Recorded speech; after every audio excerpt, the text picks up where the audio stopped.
morning, everybody, and welcome to TLC Live as every Wednesday. I'm Andrea Gomez. Orlando Sanchez is in a special assignment. And today, our guest is Ben Mostyn. He is a candidate for Texas House of Representatives District 117. 117 district, it contains part of western San Antonio. Welcome to TLC Live, Ben. Nice to see you Thank you. again. It's been a week that since we met and Leadership Latino. Thank you. It's great seeing you again, and thank you for having me on the show. Of course. So I want to start with you telling us your background. We want to get to know you better. We met last week when you attended the class of Leadership Latino, and I want to also your feedback, but that's gonna be later on in the program. But we want to get to know you first. Yes, ma'am. Thank you so much. I am so blessed. I have had such a wonderful life, full of struggles, but full of reward as well. We moved to Texas when I was a kid, and so I grew up in Texas. In fact, it was the day the Challenger blew up, January 28th, 1986. It was a really terrible day. And we moved to Southeast Austin, and I lived in the barrio. It was a really rough neighborhood at that time. But I grew up in Texas, and I was brought up with Texas values, with family values, very much in church. Church was my life. That was everything that I did. In fact, I grew up almost Amish, and the Amish community used to visit our church because of the similarities. We were taught to be self-sufficient and how to, till the land, how to raise animals, and how to do woodworking, and so many other things that are necessary to be self-sufficient. I was homeschooled.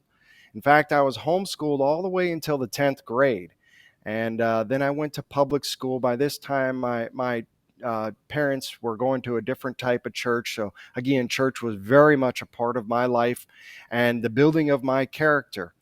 And so I went to public school and did very well. In fact, I was in the first program, or one of the first programs in the nation, in which kids went to high school and to college simultaneously. And it was a concept. The concept was proven. It was sponsored by Advanced Micro Devices. I got to work at Advanced Micro Devices as an assistant engineer, and I studied electrical engineering. And I went to high school, like I said, had honors classes. I also was the youngest employee in the MCI telecommunications company. Now, this is back in the day, if you remember, when we had a local carrier and a long distance carrier, and so you had AT&T, MCI, and Sprint. Well, And yeah. those were the three providers. And so I did telemarketing and I did sales. And in fact, they had opened the door up for 16 and older. The program was a disaster. They only opened it for 3 months, and I just so happened to come through that window. But I wasn't a disaster. In fact, I got promoted. I had 30 subordinates. I became a trainer for sales. And so I was working full time, going to college, going to high school, and and then I just felt a calling to serve my country, and I joined the United States Army, and I had aspirations, or at least a thought at that time, to work for the FBI or the CIA. So I went into military intelligence, and I was a paratrooper, and I did really, really well in the Army. I was Soldier of the Year 2 years in a row. I proved a concept that broke all the records in my field at that time, and then I broke those records again 7 consecutive times. The Army couldn't give me exactly what I wanted, and meanwhile, because I've always done many things all at the same time, and so the Army couldn't give me exactly the desk that I wanted in the world, even though they offered me the sun and the moon and the stars. Uh, and I had been scouted for modeling. And so I went, and the next thing you know, I was modeling, and I'm in New York City, and I'm doing a fashion show, and I get approached. Somebody says, "You're perfect for the lead in my play. Have you ever thought about being an actor?" And I'm like, I'm in the neighborhood. Why not? So next thing you know, I was studying and doing film and television and theater and a little bit of everything. I started going back into the corporate world. And I had a dislike for the entertainment industry. It was this was before hashtag Me Too was a known thing. It's a real topic, right? Yeah. And so I left that. I felt that my calling and my purpose was to serve, and so I went back into defense. Not in the army. I worked for various organizations, and I worked in defense. I taught for the Department of Defense for many years.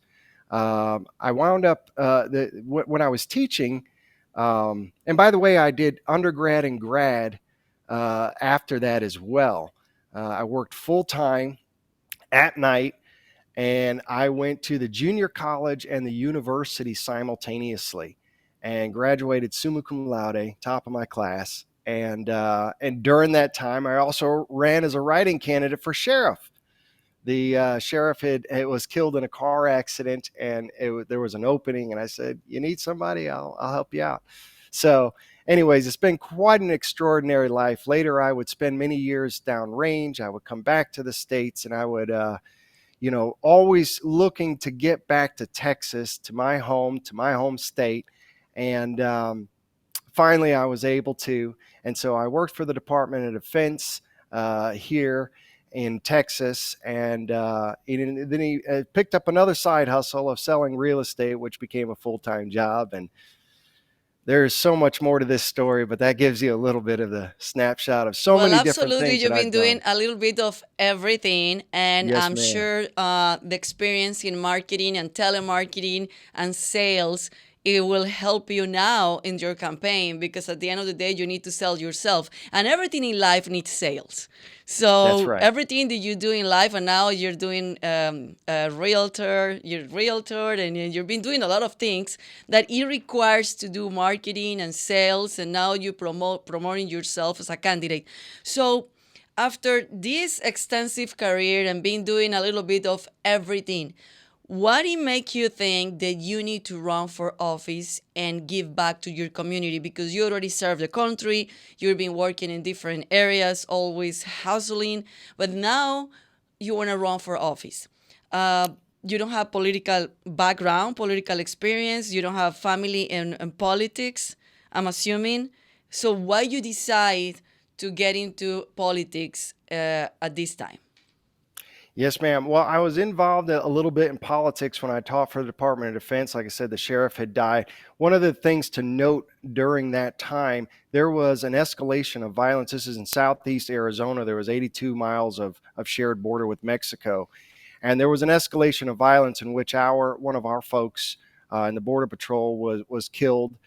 Some Mexican civilians were killed. There is a rising violence, and at that time I was running for for sheriff, and I thought, well, I'm in my life, I have always had that when you see a need or when you see something that needs to be done, I'm a problem solver. And so I just stepped up to the plate.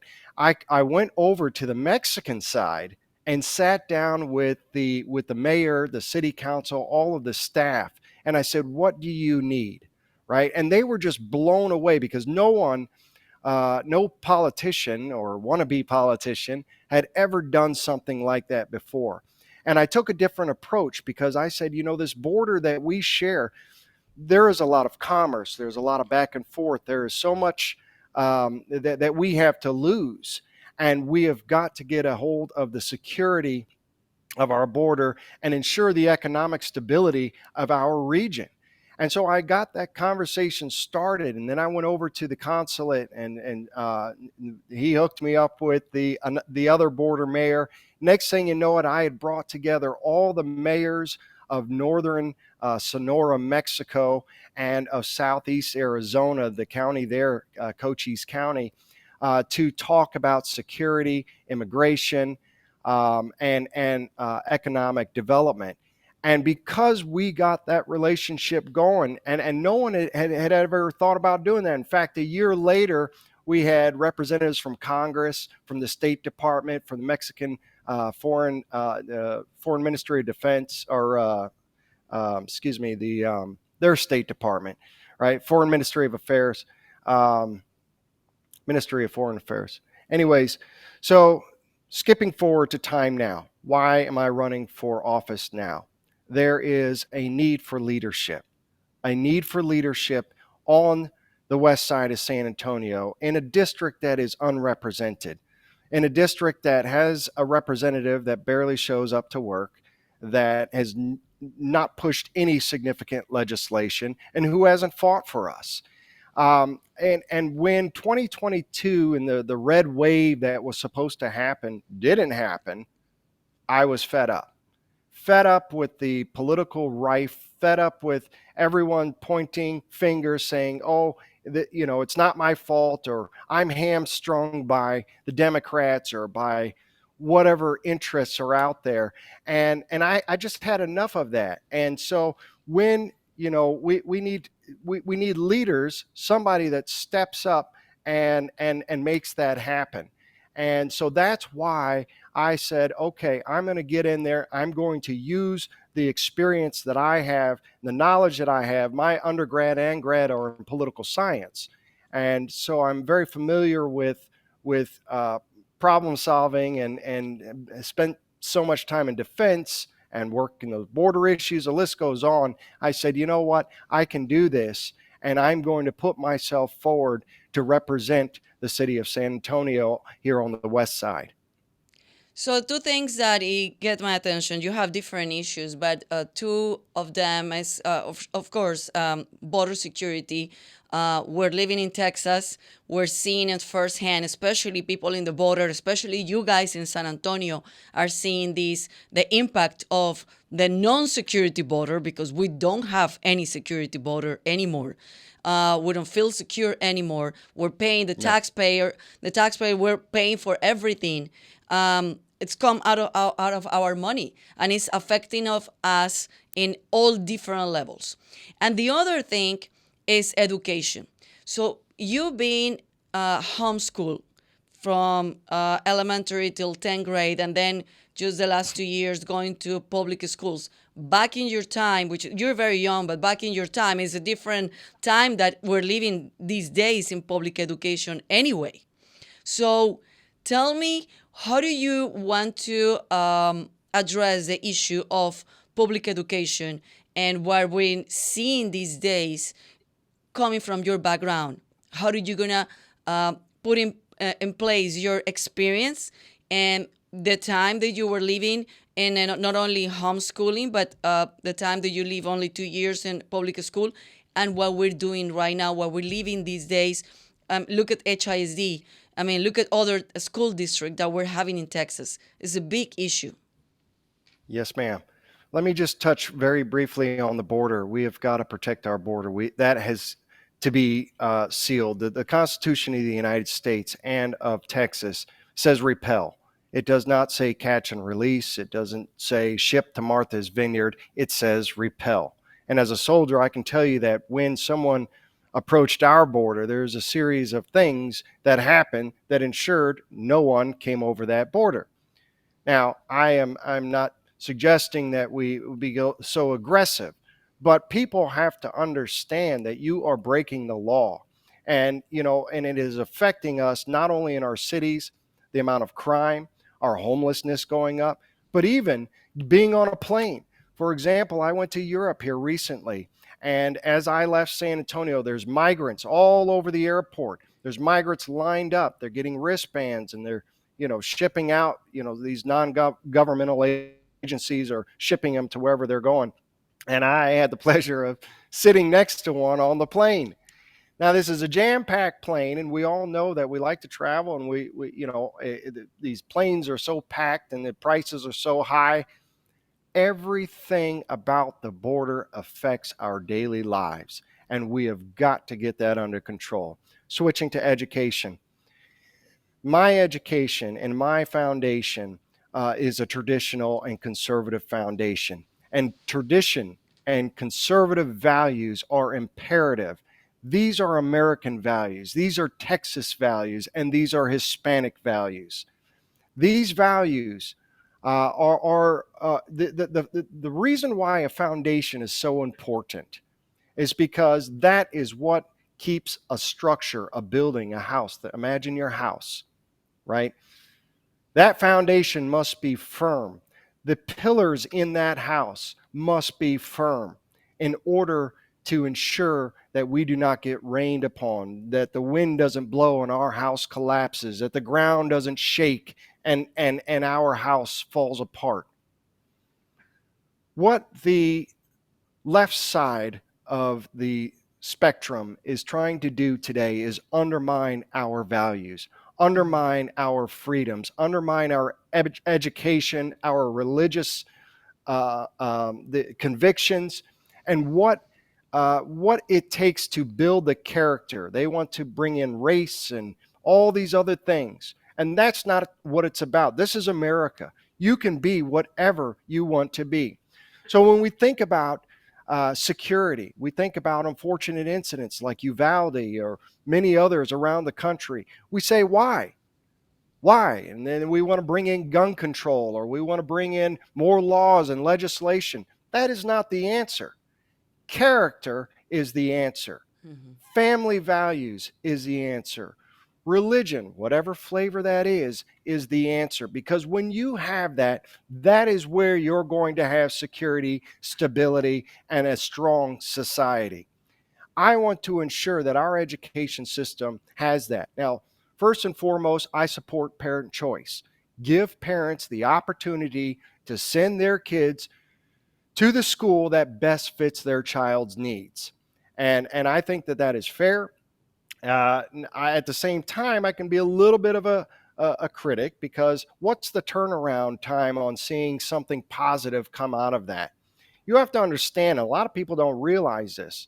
One out of every 10 child in the United States of America comes out of the state of Texas. Think about that. That is our future. That is our Yeah. economy. Those are our lawyers, our plumbers, our engineers, our electricians. That is the defense of this country.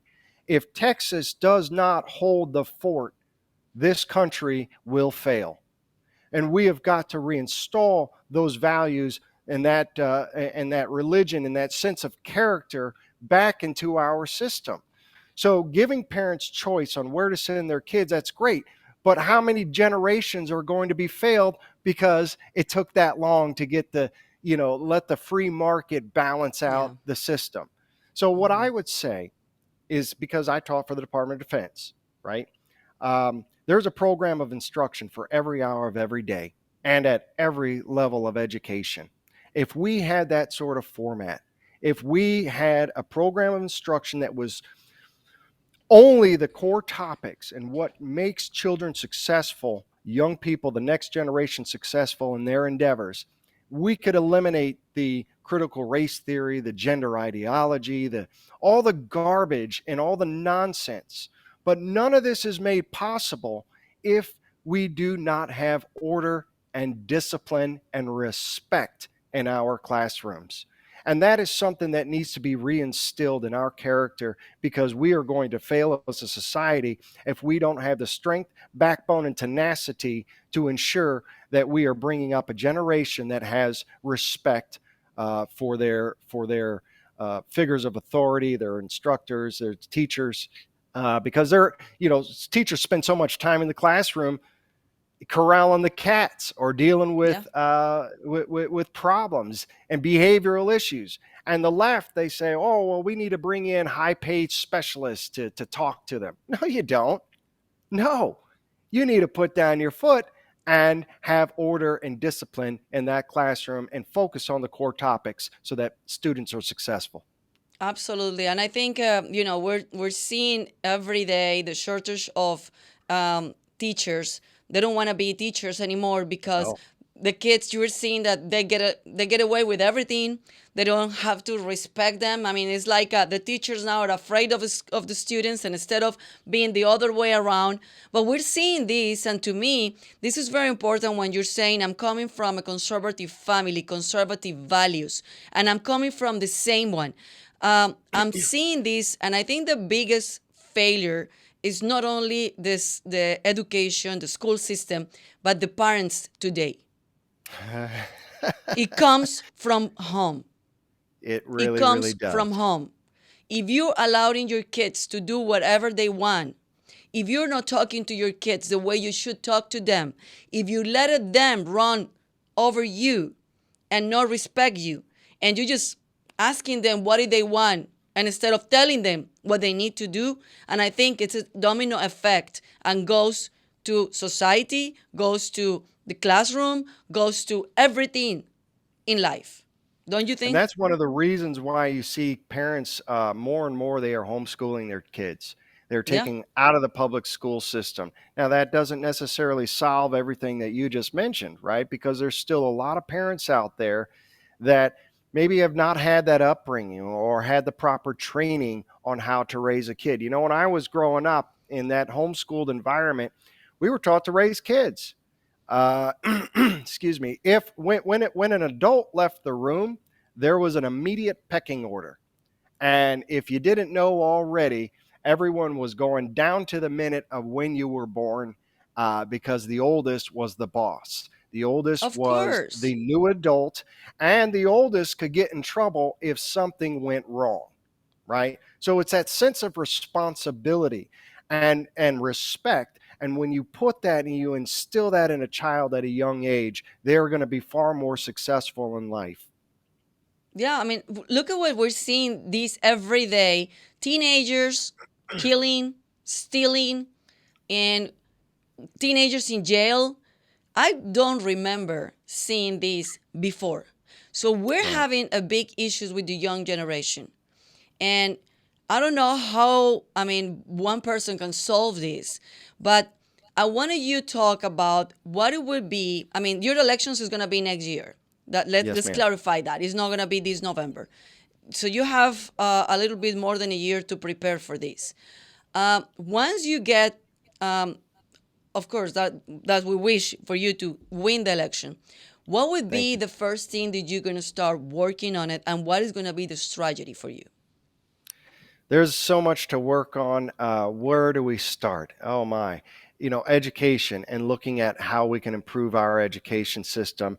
That is definitely a top priority. And I want to come back to that. One of the things, though, that is hurting Americans right now, and particularly Texans, are taxes. The tax rate that we have for our homes, the tax rate that is on businesses, and we have got to lower our property taxes.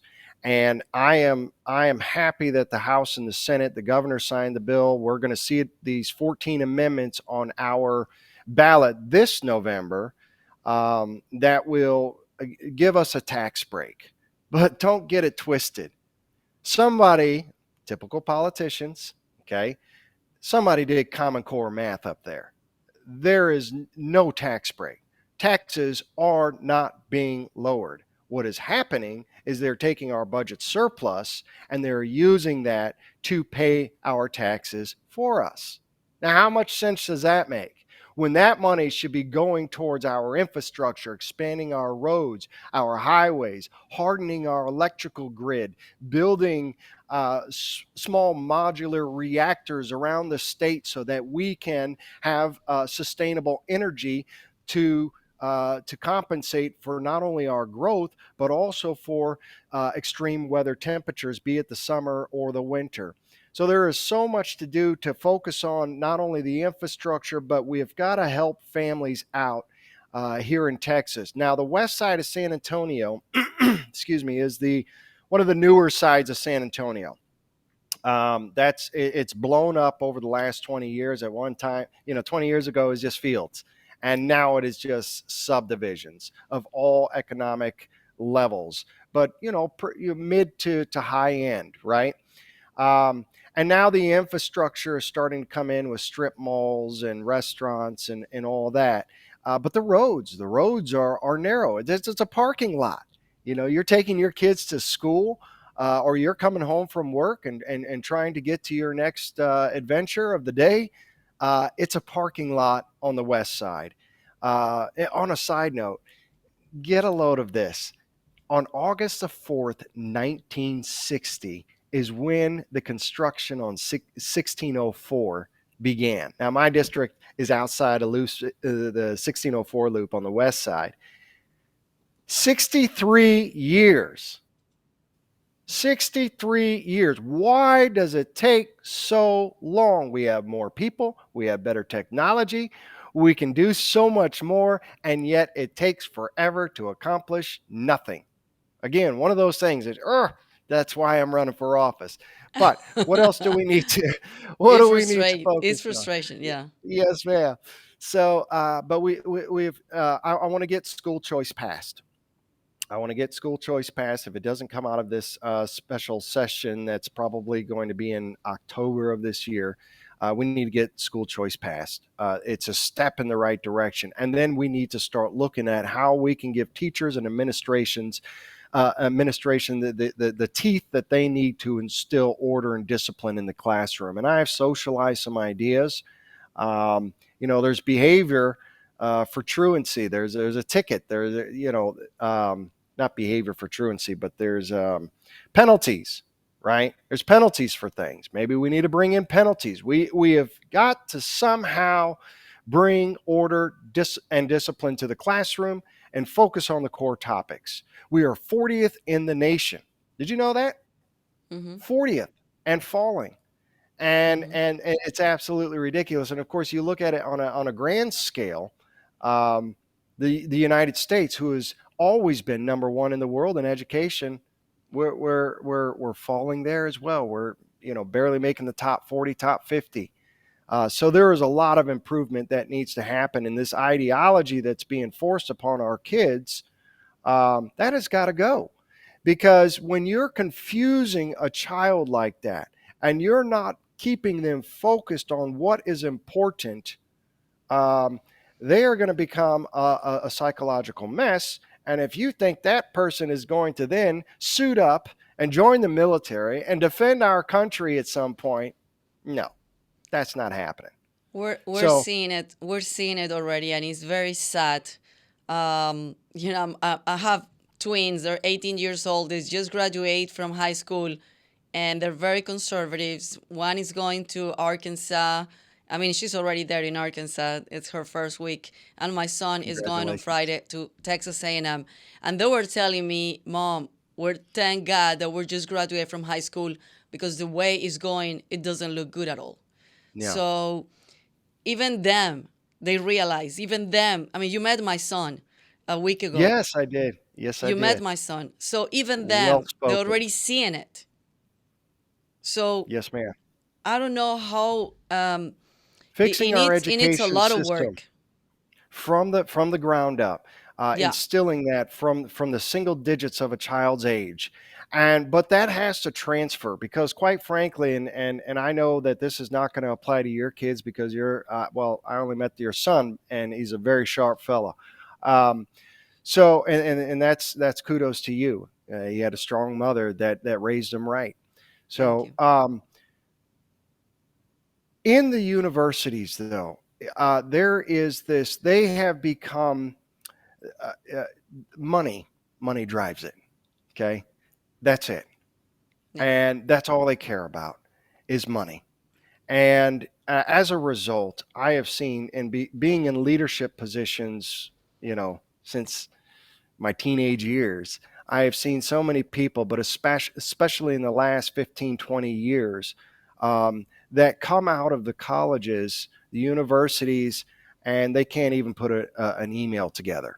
They yeah. have no critical thinking skills. They have no problem solving skills. They have no analytical skills, right? Why? Because we are off, you know, talking about things that are of no importance, and giving this illusion that somehow our children are a victim of their circumstances. They are a victim of their skin color.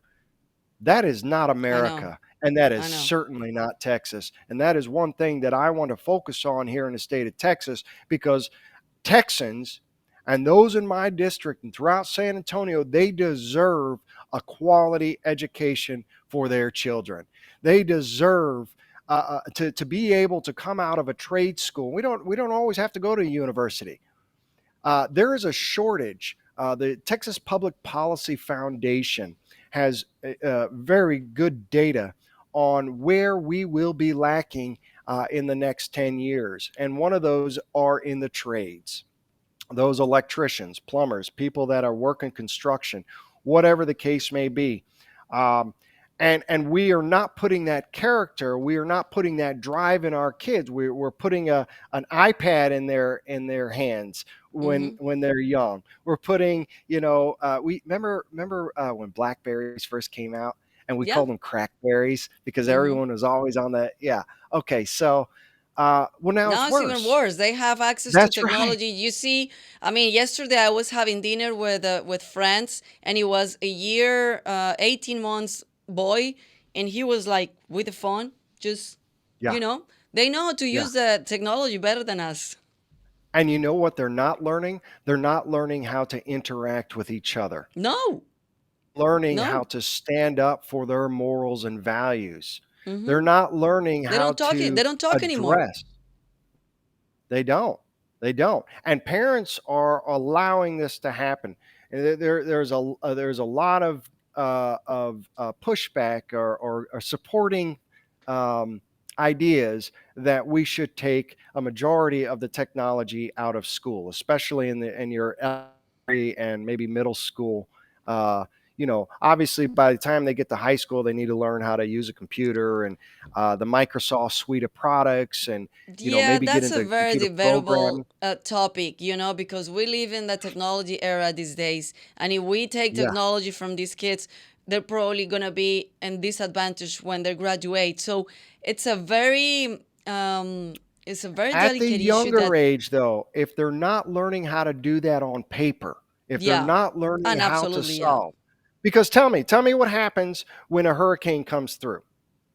Tell me what happens when, God forbid, a tornado comes through. Tell me what happens when, unfortunately, we go to war with China and they put an EMP, they blast an EMP or a nuclear device. Our electricity is gone. Hmm. And if you don't know how to read a map, if you don't know how to make a phone call, if you don't know how to use some of the traditional tools that we have already had, you're lost in the sauce. And Absolutely. we need to bring back those foundations of education. And I'm not saying we get rid of technology, but just ensure that we are focused, especially in the early years, on how do you solve problems without technology. Absolutely. So, okay, now give us the call to action to your campaign that pretty much we're like a year away from elections next year. Yes, ma'am. So I'm going to continue to be working. I need volunteers. I need help on my campaign. I need donations. It takes money to run for office, a tremendous amount, in fact. Um, so you can go to mostynfirst.com, and there is a donate tab there, and that is where you can donate. And as often as you can, share it with your friends and family, and help me raise money so that we can turn this seat and keep Texas Texas. But I also need volunteers. I need help, people that will call, that can block walk, that can do all the different things that are part of a campaign. I need help with that, so I'd love to have y'all on board. I need y'all on board. And if you want a common sense problem solver, level headed, straightforward, honest person in office, then you want Ben Mostyn. And so I need your help to get there. And in on starting on February 20th, all the way up to March the 5th. February 20th is the beginning of the early voting for the primary election. At this time, I do not have a primary challenger, thank God. Um, and but still I'll need to get those primary votes. So between starting on February 20th of next year, make sure you go out and vote for Ben Mostyn. And then later in the year, October 21st begins early voting. And please vote early. Okay, don't wait until the last minute. Don't wait until, it's just like going shopping or doing anything else. You can't wait till the last minute because maybe it closes, or maybe the Lord calls your ticket. I don't know. Get to the booth and vote. Right. So I need your help and support in so many ways, not only up to the election time, but especially when it comes time to vote. And register to vote, because if you're not registered to vote, you cannot That's vote, right. not even the primaries and nowhere. And if you need Ben, help, just reach out. yes, Yes, ma'am. everything that you were saying about volunteers, donation, fundraising, everything, that's something that you learn also, or reaffirm of what you were learning in a Leadership Latino class that we had the past August 4th and 5th. So I want you give us your feedback on the class. What do you already knew, but what do you learn, and now you're gonna apply to your campaign? That was an amazing class and a great opportunity. I encourage all candidates, especially those that are new, that are coming into things or thinking about running or going to support a campaign, go to the Leadership Latino course and get an idea of what is required in a campaign. I am fortunate, having spent a lot of my life in sales and as a management consultant and problem solving. So I was familiar with the basic principle. There's tools, though, that are going to be unique to politics. And so that class, it sheds light on those aspects that you might not think of when it comes to running for office. How you file your paperwork, what it is necessary to make sure that you stay out of trouble with the law, that you're doing everything according to the guidelines, uh, and but also learning how to talk. Not Mhm. everyone has been out there in front of other people or selling stuff or representing something. And so this is a great opportunity to not only see yourself and how you look, how you sound, but to identify those areas that you're going to need to improve upon in order to get your message out to the voters, as well as get support. Right, all those people that are going to volunteer on your campaign or donate money, you need their support as well. And the Leadership Latino conference and training that is sponsored there here with Texas Latino Conservatives is an amazing avenue. And I thank you all for very much for assisting me in my endeavors. I love it. And at the beginning of the program, before we came on the air, I told you, like, if you learn something in the media training, because you stage your Zoom or your intervention very well, like with your logo, the books. It looks perfect because Thank you. everything that you do, not only your message, how you deliver your message, the dress, the body language, but also your background, you're selling yourself in every single detail. Yes, ma'am. And this, and for anyone that's considering running for office, people have to have confidence in you. And I want my voters, I want the people of Texas to have confidence in me to get the job done. Normally I might have bare walls. In fact, you know, it's not a high priority for me, right? Because I'm working. And that's the kind of person, on a side note, that's the kind of person you would be voting for here on the west side of San Antonio. Someone that is working for you, someone that doesn't even take time to hang up awards and pictures and diplomas and all the stuff that is, accomplishments or something to make the room look pretty. So this is the best I did. I just put the logo up on the television, and of course, I got a lot of books, and so that's how I staged for this. But on a serious note, Texas, you have someone that will show up to work, that will get the job done, that will fight for you, fight for our shared values of faith, family, freedom, and character. And so I need you on my side. I want to install that confidence in you. And if for some reason you have a question or you have a doubt or you need to bend my ear about anything, you reach out to me. Go to mostynfortexas.com, email me, ask me a question, tell me what you need, and let me solve for you. Let me help you achieve your goals and the goals that are that we have here in the state of Texas. Great. Well, Ben Mostyn, candidate for Texas House of Representatives, District 117, thank you so much. And we're going to bring you back to the program next year to promote your campaign, to talk Awesome. about how you've been doing all of these months and, how we can help you. Thank you. Thank you. Thank you so much. Please share, follow me on social media. I have Facebook. If you facebook.com/vote Ben Mostyn. You can find me on Twitter, Ben Mostyn, Texas, and on Instagram, Mostyn for Texas. Go to mostynfortexas.com, donate, volunteer, support, share with your friends, family, and network, and let's keep Texas, Texas. Let's keep Texas, Texas, and conservative. Amen. Thank you so much, Ben. See you God soon. bless. Thank you. Yes, ma'am. Well, we just hear Ben talking about Leadership Latino. Our next class is going to be in January at the end of the month. So stay tuned with our webpage, TexasLatinoConservatives.com, TexasLatinoConservatives.com.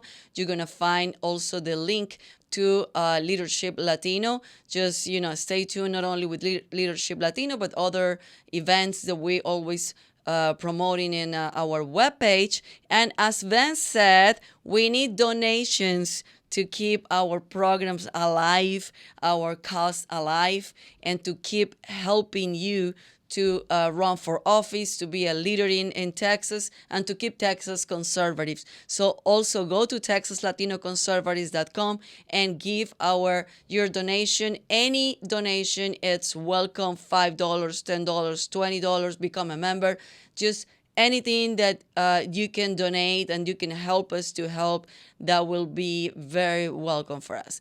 Well, muchísimas gracias por habernos acompañado y nos vemos el próximo miércoles. Chao, chao.